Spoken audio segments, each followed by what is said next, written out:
Vraiment, là, Thierry, ça t'aurait pas passé par la tête de me demander de vérifier ton courriel avant de l'envoyer? Toi, t'es bon, hein, pour envoyer des courriels au comité de parents sans me demander la permission. T'es un incompétent. Je sais même pas pourquoi qu'on te paye. Là, vraiment, j'en ai ras-le-bol, ras-le-bol, ras-le-bol.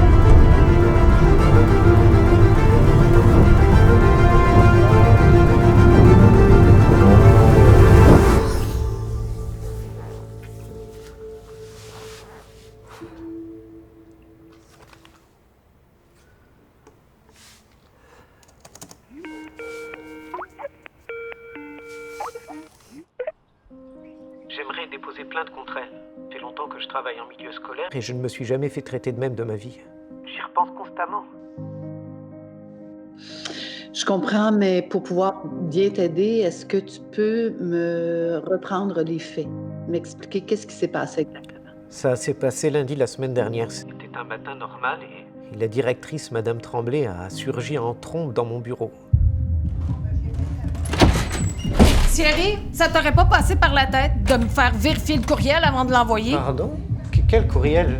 Ça doit être celui de ce matin, je m'excuse. Oui, le courriel du comité de parents. Puis là, c'est moi qui a l'air d'une conne après ça. J'ai horreur de l'incompétence. Demain matin, là, 11h dans mon bureau pour ton évaluation. Je suis claire?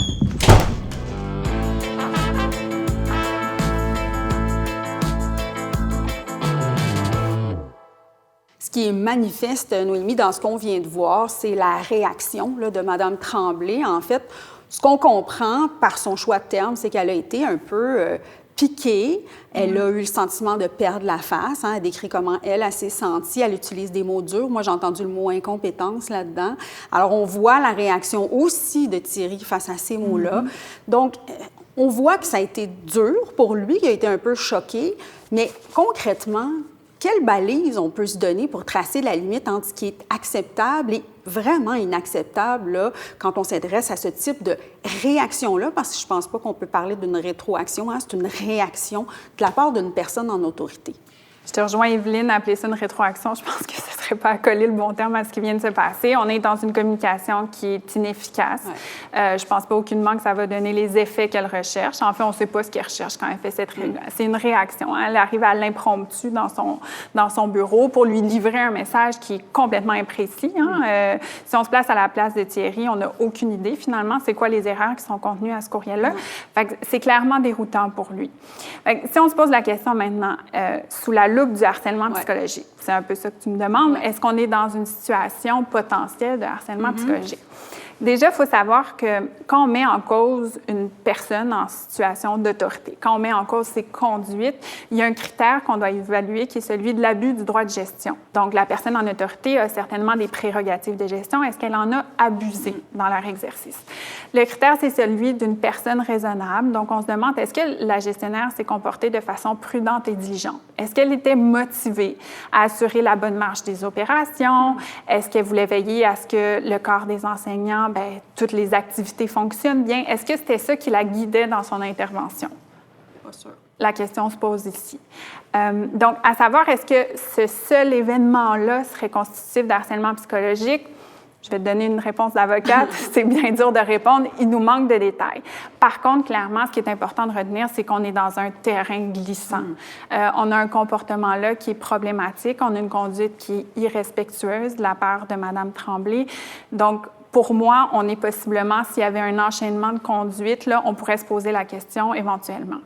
Ce qui est important de retenir, je ne sais pas si tu l'as observé, mais en fait, le problème dans cette situation-là, c'est comment, dans la forme, comment Mme Tremblay a livré son message. Au niveau du fond, elle était peut-être tout à fait légitimée d'intervenir sur le courriel dans lequel il contenait peut-être des erreurs. Bon, on ne connaît pas trop exactement ce qui est problématique dans le courriel. Mais ici, donc, ce qu'il faut retenir, c'est que l'abus du droit de gestion peut se témoigner au niveau du contenu, du fond, puis aussi de la forme. Et là, clairement, la problématique est dans la façon dont Mme Tremblay s'est exprimée, dans sa communication. Donc, il y a ces deux volets-là qu'il faut retenir où on peut retrouver des abus du droit de gestion. Le lendemain de cet incident, j'ai été convoqué dans le bureau de Madame Tremblay pour mon évaluation annuelle. Sa rencontre a duré plus d'1 heure. Je ne comprenais pas ce qu'elle me reprochait. Elle a fait mention de plusieurs plaintes de mes collègues à mon endroit, sans me donner de précision de détails sur leur contenu ou leur portée. Je voulais te spécifier que j'ai eu quelques plaintes de la part de certains membres du personnel. J'ai eu des plaintes sur mon comportement? Oui. Mais de qui? Comment? Non, je te l'ai dit, ça en temps et lieu. De toute façon, c'est moi qui vais assurer le suivi avec le Centre des services scolaires, là. Et mais si je veux changer mon comportement et puis me corriger, j'ai besoin d'en savoir plus, là. Mais malheureusement, mon homme, je me rends compte que tu manques vraiment d'autocritique. Alors, réfléchis à ça ce soir. Je te renvoie à la maison. Tu as un petit devoir à faire. Tu vas aller me faire un beau plan de match que tu vas me remettre demain matin. Puis, que ce soit clair, concret et précis. Parce que moi, si tu veux garder ton poste ici à l'école, il va falloir vraiment qu'il y ait des choses qui changent. Alors, Thierry, la balle est dans ton camp. Si elle m'avait dit précisément ce qui n'allait pas, si j'avais compris ce qu'elle me reprochait, je suis sûr que ça se serait beaucoup mieux passé. Je sais que j'ai des choses à améliorer, mais si je veux avancer, il faut que je connaisse les attentes. Étonnamment, Evelyne, on constate que Mme Tremblay était posée durant la rétroaction de l'évaluation de rendement de Thierry, ce qui contraste vraiment avec son attitude de la veille. Est-ce que pour autant, à ton avis, on peut parler d'une rétroaction sur une évaluation de rendement qui était constructive cette fois-là? Bien, déjà, si on se fie un petit peu à comment lui, Thierry, l'a vécu, d'emblée, je pense qu'elle n'a pas atteint la cible. On peut peut-être essayer de reculer un petit peu.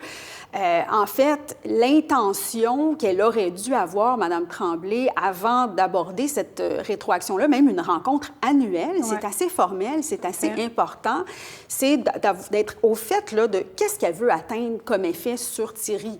Moi, je dirais qu'il y a deux choses très importantes là, qu'on veut atteindre comme personne en autorité, comme directrice dans une situation comme celle-là. S'assurer que la personne va avoir un sentiment de justice, d'équité au terme de la rencontre, de respect aussi. Pas certaine que Thierry va sortir de cette rencontre-là avec ce sentiment-là. On a son impression et ça s'éloigne beaucoup de ça. Donc, Mme Tremblay, en fait, moi, mon impression, c'est que l'incident qui s'est passé hier, c'est venu créer un petit halo, contaminer un petit peu la rencontre avec Thierry. Et ça a des grands risques, là, justement, d'altérer le sentiment de justice pour lui. Qu'est-ce qu'elle aurait pu faire pour améliorer la qualité de la rétroaction puis de la rencontre? Une fois qu'elle s'est préparée, que son intention est claire, ce qui manque, si on se fie ici à ce que Thierry nous rapporte, c'est des faits. Elle parle de plainte, elle nomme pas ce qu'il en est, elle lui donne pas de détails.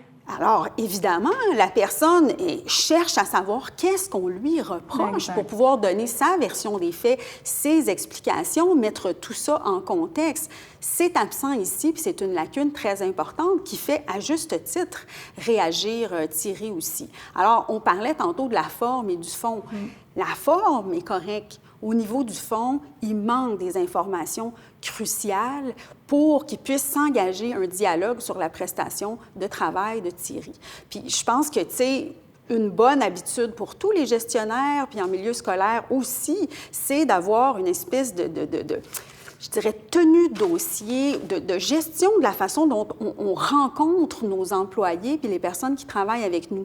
Elle, là, si elle avait écrit sa petite note après la rencontre avec Thierry, qu'est-ce qu'elle écrirait? Déjà, c'est un indice, hein? Qu'est-ce que je lui ai dit? Comment j'ai présenté les choses? Qu'est-ce qu'il m'a donné comme explication? Sur quoi on s'est entendus tous les deux? Avec ce qu'elle vient de faire, elle ne réussira pas à résumer la petite synthèse dont je te parle là. Et surtout, je pense qu'elle a créé vraiment un bris de confiance là, avec son subalterne. Thierry.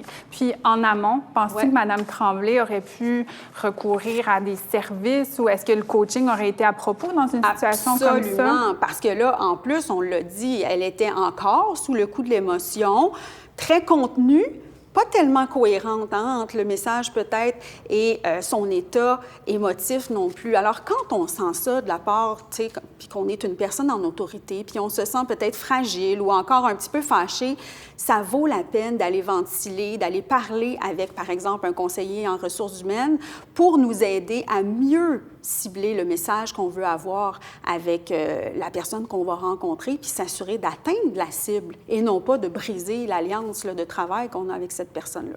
Bonne idée. J'aimerais bien comprendre, Thierry. Qu'est-ce que tu attends, toi, de cette démarche? J'aimerais qu'elle prenne conscience que c'était inapproprié et qu'elle change son comportement à l'avenir.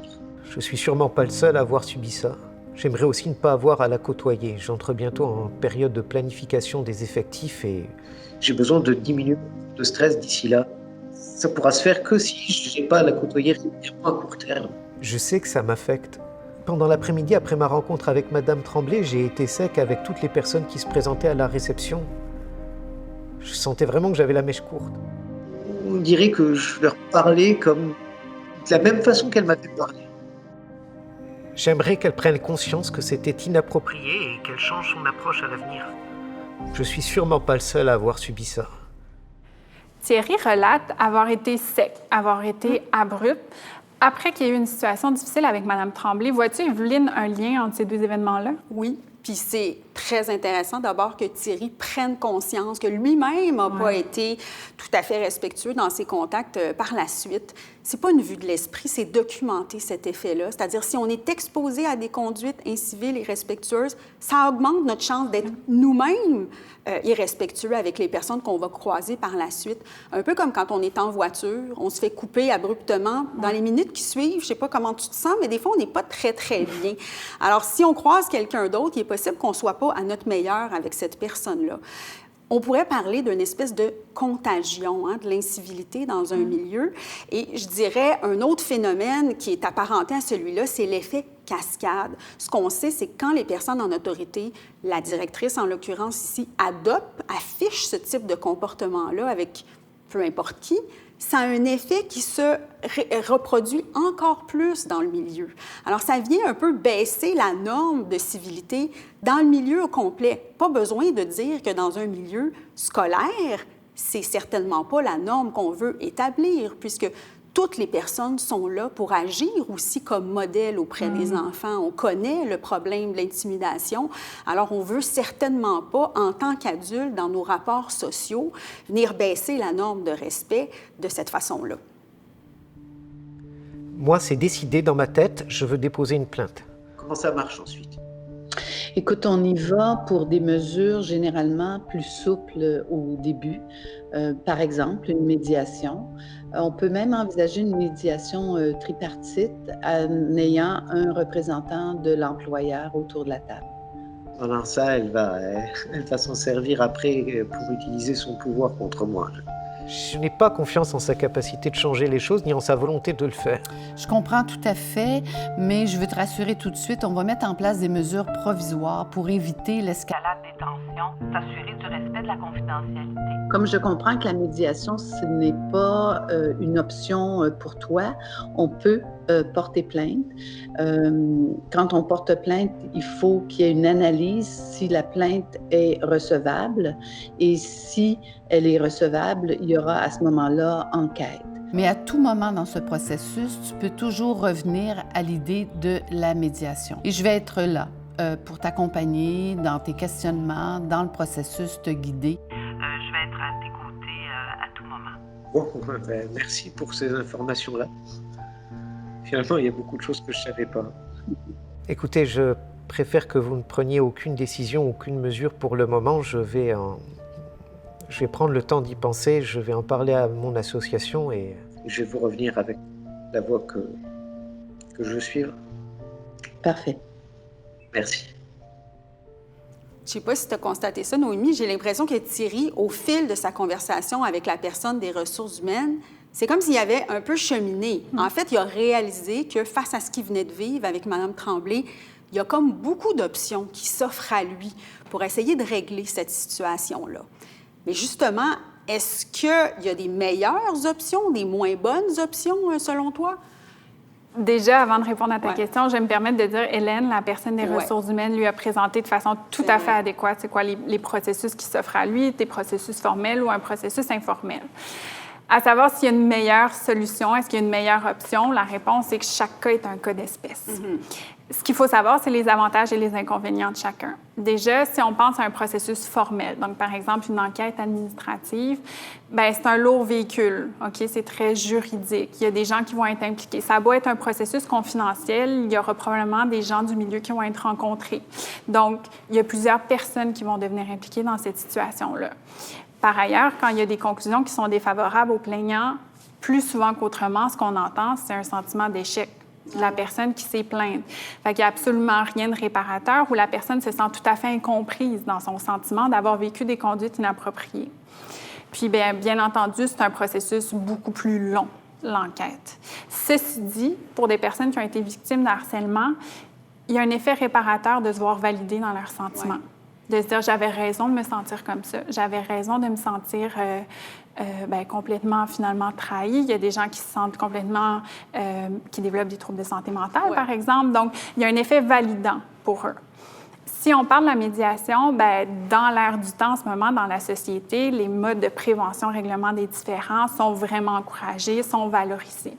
Le gros avantage de la médiation, c'est que les parties vont participer finalement à la solution. C'est eux qui vont trouver c'est quoi les modes qu'ils vont mettre en place entre eux pour essayer de résoudre la situation. Donc, ils ne sont pas dépossédés comme ils sont dans le cadre d'une enquête. C'est sûr aussi que, évidemment, il y a moins de personnes impliquées. C'est tout à fait confidentiel. Puis si on prend le pendant par rapport à l'enquête, l'inconvénient qu'ils voient certaines personnes, c'est qu'on nommera probablement pas qu'il y a eu ou il n'y a pas eu d'harcèlement psychologique. On va aborder ça sous un point de vue de conflit, de problèmes relationnels. Collaboration à améliorer, dans le fond. Là. Tout à fait. Le défi qui va y exister, puis on voit que c'est un frein pour Thierry d'aborder cette situation-là, il y a beaucoup d'appréhension face à l'autre. Donc, lui, il craint un déséquilibre avec sa supérieure, qui est Mme Tremblay. Donc, il se dit comment on peut avoir un dialogue d'égal à égal alors que c'est ma supérieure. Il ne croit pas qu'elle va être ouverte à participer à ça. Exactement. Par expérience, je te dirais que c'est étonnant comment il y a des gens qui, a posteriori, vont regarder leur conduite puis vont réaliser qu'il y avait peut-être certaines problématiques dans la façon dont ils se sont comportés, puis vont avoir l'ouverture à vouloir revenir là-dessus. Donc, des comportements comme Thierry, des réflexions comme il y en a, on en voit souvent, puis il faut travailler fort pour pas que ça soit un frein, parce que souvent, quand ils se retrouvent à table avec cette personne-là, ce qu'on entend, c'est des excuses ou même une reconnaissance, finalement, du caractère inadéquat de leur conduite. Ça donne une meilleure chance de travailler ensemble par la suite. Exactement, parce qu'on se rappelle que le but de la médiation, finalement, c'est de créer des modes de communication, des modes de fonctionnement pour le futur. Puis ce qui est particulièrement intéressant, c'est que sachant que Mme Tremblay puis Thierry, il y a fort à parier qu'ils vont retravailler ensemble, ils ont tout intérêt à se trouver des solutions qui leur conviennent. Puis plus que ça, avec une médiation, on peut le voir aussi comme un apprentissage pour d'éventuels conflits ou tensions que chacun d'eux vont vivre avec d'autres personnes. C'est un effet capacitant. Des habiletés à travers ce processus-là. Exactement. D'où l'importance vraiment de présenter ce processus-là qui a un effet réparateur sur la situation, mais qui a aussi un effet capacitant pour plus tard.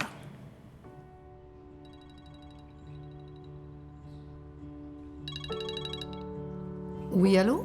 Oui. Bonjour Hélène. Oui, c'est Carole. Écoute, il fallait absolument que je te parle parce que hier, j'ai vécu une situation particulière à l'école avec mon directeur adjoint. Puis là, j'avoue que j'ai pété les plombs, là. Et mon ton n'a pas été correct, j'y ai fait des reproches, j'ai été vraiment impatiente avec lui. Mais là, écoute, ça faisait 4 fois là, que je parlais d'arrêter d'envoyer des courriels sans me demander la permission. Puis là, il a fait des erreurs, il a envoyé ça au comité de parents, puis là encore, c'est revenu contre moi. Fait qu'écoute, je me sens pas à l'aise avec tout ça, puis je voulais savoir comment je pourrais rectifier le tir. Qu'est-ce que tu me conseilles de faire?